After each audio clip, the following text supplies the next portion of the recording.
Hello, BookTube. Well, it's perishingly hot here in Boston. It was really bad by 3 or 4 in the afternoon yesterday, and it was just that bad by 11 in the morning today. That heat barely went anywhere overnight. There was an hour or two last night where it got gusty and even a little on the partially cooler side. It seemed to be threatening rain. Rain never happened. And that brief breath of relief went away. Today is a cauldron. Just a cauldron. Very rough for the little baby. She wants to go for longer walks, scurrying around, and she can't do it. It's just too hot.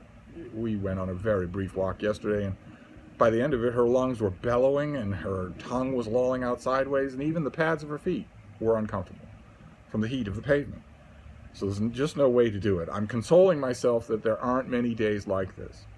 Days when I have to force her to return to the house. She knows perfectly well when we're coming back instead of going out, and she objected on our longer walk yesterday. She objected to doing that so soon, and I know perfectly well.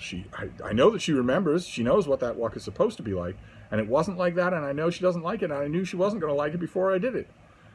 But I'm not going to have her keel over. I'm not going to keel over myself. This is dangerous heat. This is high 90s with fairly substantial humidity, and I'm consoling myself that days like this don't happen that often. Although this is the third heat wave in Boston this summer, and days like this do happen that often now. They are becoming the norm. And this raised a question in my mind that I'm wondering what you think about. Since we all know this is coming, unlike COVID-19. COVID-19, the experts were saying, this is certainly going to happen. Zoonosis, viruses are certainly going to continue to leap from the animal world to the human world. That is going to get more common. But we didn't know it for sure in terms of timing or anything like that. If we went back to December of 2019 and knew in December of 2019 how things were going, that we knew that there was going to be a worldwide pandemic, a dangerous virus, not as dangerous as it could be, not as deadly as it could be, not as communicable as it could be, we'll still live to see that. But if we knew in December of 2019 that there was going to be a worldwide pandemic, millions of people infected, thousands and thousands and thousands of people dead, whole economies shut down. If we knew that in December, knowing what we knew in December but nothing else, how would we have extrapolated what would change in society? How many of us would have guessed about some equivalent of Zoom?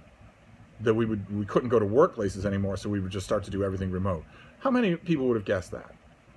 How many would have extrapolated that into the future? How many would have looked at the administration of Donald Trump and said this administration is going to completely fail to deal with this? Authoritarian regimes refuse to admit that anything, man-made or natural, has more power than the dear leader. So it stands to reason that all the authoritarian regimes in the world will do really poorly with this virus when it manifests. If it's not a state authoritarian, if it's a single dear leader, the term used to be charismatic leader, but Donald Trump doesn't have much in the way of charisma. But Bolsonaro, think of him as well. And you might have looked ahead in December of 2019 and said, all right, well, if that happens, I can extrapolate that those governments will respond really poorly. You might have thought of masks. Well, would you have anticipated that? Would you have thought, well, everybody will need to wear masks? You know, in parts of the world that deal with these kinds of zoonotic pandemics on a more regular basis, mask wearing is now normal in society. It's not for emergencies. People do it all the time. And I often wonder, now, on days like today, when it's roastingly hot here in Boston, I wonder, we're on that precipice now. There's a handful of weirdos who like to deny that, but we are on that precipice now. Every single year, every single calendar year of the 21st century has been hotter than the one before it. Every single calendar year of the 21st century has set heat records for the whole of the time that heat has been recorded. There have been many, many heat-related events in parts of the world in 2020 and 2019 and 2021 that exceed any records even in the geological column. So not just from the late 19th century when humans started keeping records, but in the last 20,000 years, even 200,000 years. So we know what's coming. We know we're on the precipice here. And I often wonder, now that we know that, since we know that, imagining what we would have done, what we would have predicted if we'd known that in 2019 about COVID. What kinds of extrapolations can we make about this, knowing what we know about heat here in the middle of 2021? Can we extrapolate that there will be, I think it's safe to say that we can extrapolate there will be places in Arabia and in sub-Saharan Africa that won't be habitable by humans anymore. There will be, I don't know what we'll call them, scorch zones? Places where, I mean, the human body doesn't function up above 140 degrees Fahrenheit. It starts to break down. You stop being able to walk or reason. You certainly stop being able to walk around or work. And there are places in a certain belt, in a certain latitude of the Earth that reach those previously unheard of temperatures on a regular basis now. It stands to reason that more places will start to reach those temperatures. What do you do about that? Can we extrapolate a booming business in, for instance, the previously reliably cool areas of the world, the northern part of the United States, most of Canada, most of Europe,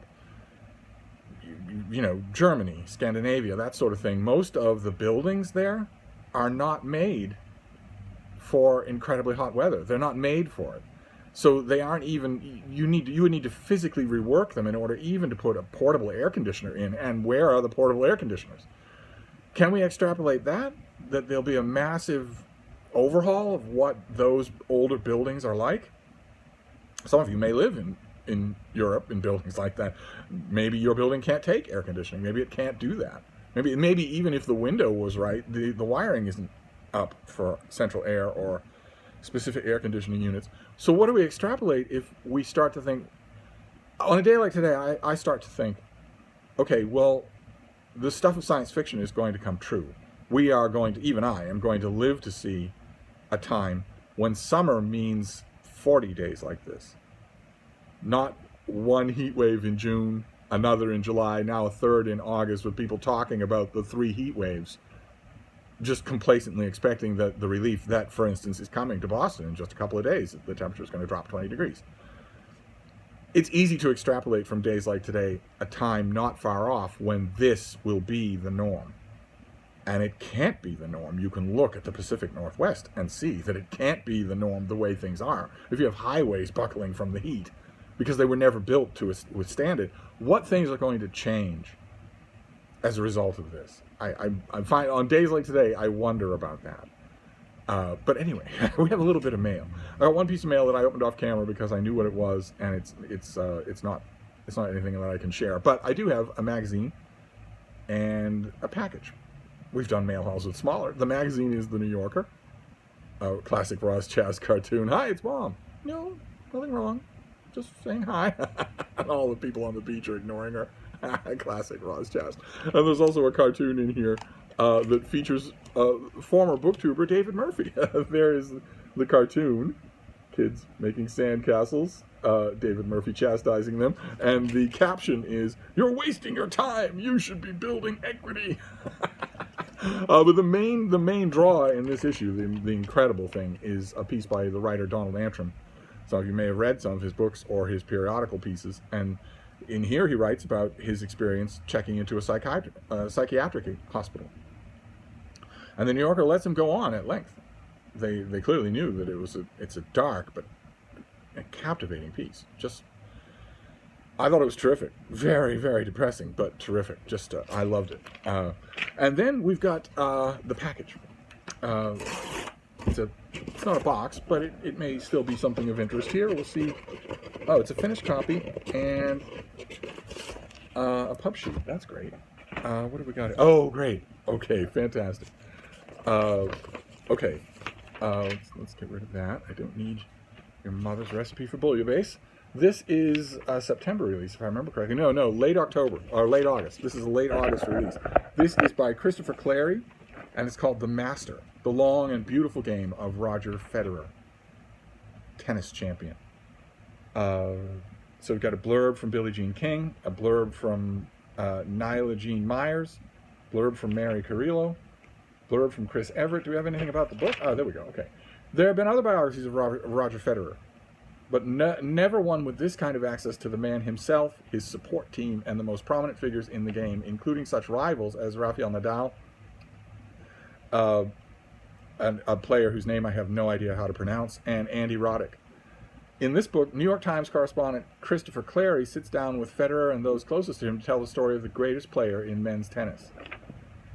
Roger Federer has often made it look astonishingly easy through the decades, carving backhands, gliding to forehands, leaping for overheads, and in his most gravity-defying act, remaining high on a pedestal in a world of sports rightfully flooded with cynicism. But his path from temperamental bleach-blonde teenager with dubious style sense to one of the greatest, most self-possessed and elegant competitors has been a long-running act of will, not destiny. He not only had a great gift, he had grit. Okay, well, I read tennis books all the time. I used to follow it until I encountered a problem with professional tennis. I used to go to Flushing Meadow every year to the U.S. Open. And until I encountered a problem with professional tennis. And a couple of commentators who I knew quite well commented on this problem at the time that it was happening. They commented specifically on in the project and in the form of Bjorn Borg and the other pro tennis players of the day, who, in the view of these commentators and in my view as well, were boring to watch because they were automatons. They were sure, their profiles in Sports Illustrated may have highlighted how hard they work, but on the court they were extremely boring to watch. It was like watching tennis being played by what we now call two AIs. And I know it's heresy, but I've always thought that Roger Federer played the same kind of game. This pub sheet calls it elegant. I think it's mind-numbingly dull. It has been honed almost to the absolute pin-prick precision of human capability. And I don't know, maybe it's just me, maybe it's the quasi-old romantic in me, but I find that a little bit dull to watch. I imagine I'm in the drastic minority when it comes to that. Probably there are quite a few of you who love this guy, love watching him, and who might like this book. I have, those of you who are new to the channel, I am one of the editors at an online literary journal called Open Letters Review. We review all new releases, and I write a lot for them, and I'll be writing a review today. But I don't specialize in sports, and I don't have anybody that does, so I might try this on my own. I'll certainly read it. I'll read it tonight, since it's right around the corner. August the 24th is right around the corner. So that's great. I'm blanking on the name of it wasn't just Bjorn Borg. I'm blanking on the name right now of the tennis star who really, for me, epitomized the kind of perfect roboticism that I'm talking about. I can't believe I'm blanking on his name. I think his first name was Ivan. Nope, it's gone right out of my head. But I think he won't be the only one. He's not the boogeyman. There's an era of men's professional tennis that started to be less elegant, in my opinion. This pub sheet says elegant in connection with Roger Federer. Okay, well, it sounds to me like the author helped to write the pub sheet, and he would certainly know better than I would, so I'll give it a try. I mean, I don't need to like the sport or the player to like one of these kinds of books. Remember, a writer named Mark Sinna, a couple of years ago, wrote a book about a free climber, Alex Honnold. Free climbing is where, mystifyingly to me, the local police authorities allow you to walk up to a sheer wall of rock and start climbing it with your fingers and toes, with no helplines, no guidelines, no pitons, no nothing. If you slip, you die. I have no idea why that's legal. But it is legal, and Alex Honnold is the greatest free climber in the world. And I read his own book, heavily co-written by a helper, and hated it. And then Mark Sinat, who's a friend of his, wrote a book about his career, covered an exact same time period, and Sinat's book was great, absolutely great. I loved it. This could be a perfect example. Maybe Christopher Clark will show me the elegance that I have been missing in Roger Federer's game. One way or another, that is the mail for today. We've got the Master and we've got the New Yorker. If you are listening to me here and you want to try your hand at writing a book review, a formal professional book review, for Open Letters Review, if you go to the website, I leave a link on every video, and you check out our masthead, you will see a number of published authors are on that. It's not bad company to make your debut in. If you want to write a review of this book, if you love tennis, if you followed Roger Federer's career, get in touch with me. Either leave a comment or email me. I leave my email on every video, and I would be happy to chat with you about the possibility you could write a review of this book at 800 words. You get a lot out of that. You don't get paid, but you get the book. You get the publication in a pretty good company, quite a few published authors, including quite a few working reviewers. And on top of that, I don't know what value you put on this. I've had people put wildly different values on it, but I am in a great number of acknowledgement section of books from people who put a high value on it. And on top of that, you'll get my feedback. I'll work with you on the reviews until they are publishable. I've been doing this a long time. It might be that I can help you to improve your book reviewing one way or another. If this is of interest, feel free to get in touch with me. Otherwise, I might bungle through a review of it myself and try not to just opinionize. But anyway, that is the mail for today. This, I believe, I threw the package away. I believe this was UPS. This and the other book, the one that I opened off camera, I believe this was UPS, which still leaves 2 different delivery systems out there in the sweltering heat. So we could get more mail. Well, the question won't be, do we get more mail? The question will be, how much of a strain am I going to put on Frida to keep her out here while I make videos? I don't think she's all that strained right now, but I'm keeping an eye on her. Very much so. I didn't need to worry about that with my pointer, Malin. But I did need to worry about it all the time with my Basset Hound, Lucy. With Lucy, I didn't have to worry that she wanted to charge all around and be out all day and be overexerting herself because she didn't like to move. But even without moving, she was encased from head to toe in 4 inches of seal fat. So the heat could do a number on her. That always worried me. So my worrying muscles are in really good shape with Frida. She's young and indestructible, so I don't have to worry that much. But we'll be taking it easy today and tomorrow. The meteorologists everywhere across New England have been saying, it's gonna reach its peak on Friday.